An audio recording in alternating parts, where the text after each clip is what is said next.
I think something that's happened in the industry is we've kind of fallen in love with subscription as an idea in a way that we think like we need to get every single customer to subscription as fast as possible, because that is where we make our money and that is where we get our data.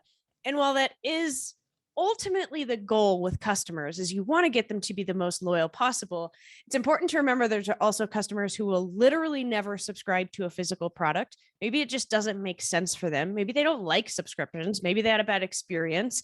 Maybe they just don't really know exactly how they're going to use your product. I think a lot of times about, like skincare. I don't have a subscription. Like Bloom Meltdown is my favorite product ever. I don't have a subscription, but I buy it almost at the same cadence, but it's never going to be exactly the same, because if I travel, I'm not going to take it with me because it might spill in my bag, or say someday I come home and I was at a party and I forgot to do my skin routine that weekend. Like it's not always going to be a perfect cadence. So thinking about these different stages as relationship building with customers. So almost thinking about it like a subscription is like a marriage to somebody. It's your customer saying like, I want you in my life on a regular cadence.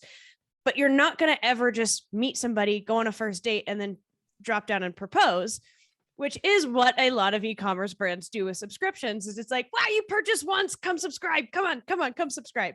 And that can be kind of risky. So thinking about these stages more as how can you get someone from, maybe a one-time purchase is swiping. Oh my God, I never even did online dating. I'm like, which way is the one swipe right? So say like, I have no idea. No idea. Say like somebody clicks on your Instagram ad and that's them swiping right on you. And then they purchase. That's them messaging you. And then you go on a first date. That's them getting the product. And then you want to get them on more dates. So dates being buying the product. You want them to engage more with your product.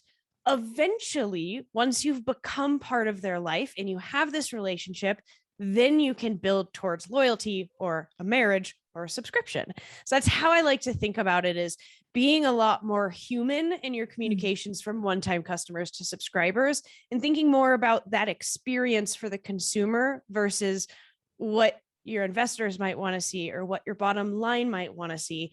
Because getting people into a subscription that don't really want to be in a subscription is actually worse in the long term than it is just to like give them a little more time to get somebody into a subscription that then is a very sticky customer. That was such a long answer. No, I loved it. I loved it. What I'm taking away is that like rushed proposals could lead to quick divorces. Yes. Right. Whoa, that's a one-liner right there.